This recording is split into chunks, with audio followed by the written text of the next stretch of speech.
Visionary అంటే ఎవరో తెలుసా? వాళ్ళ నానంట. వాళ్ళ నాన్న విజనరీ అంట. 1994లో కంప్యూటర్ అన్నం పెడుతుందా అని అడిగారంట హైదరాబాద్లో. ఇప్పుడు చూడండి కంప్యూటర్లు ఎంతమంది పనిచేస్తున్నారు కంప్యూటర్ టెక్నాలజీలో అంటారు. అంటే దాని అర్థం ఏంటంటే వాళ్ళ నాన్న విజనరీ అని. కంప్యూటర్ వాళ్ళ నాన్న చెబుతాడు నేనే కనిపెట్టానని, మా నాన్నే కనిపెట్టాడని. అందువల్ల ఇవాళ హైదరాబాద్ బాగుపడిందని ఈ కొడుకు చెబుతుంటే తండ్రి గురించి మనం నమ్మాలి. కంప్యూటర్ నువ్వు కనిపెట్టావా? నువ్వు విజనరీవా? అయ్యా నువ్వు విజనరీవే కాదు విజనరీవి కూడా.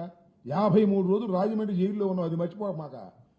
జగన్మోహన్ రెడ్డి గారిని ప్రిజనరీ అని, మీ నాన్న విజనరీ అని మాట్లాడుతున్నావు. మీ నాన్న పూడుకోవటం, జగన్మోహన్ రెడ్డి గారిని దూషించేటటువంటి కార్యక్రమం చేయటం చూస్తుంటే కోతి కొబ్బరికాయ తిరిగినట్టుంది, అంతకు మించి ఏమీ లేదు. కింద వేసుకోవడం, పైన వేసుకోవడం, కొట్టుకోవడం.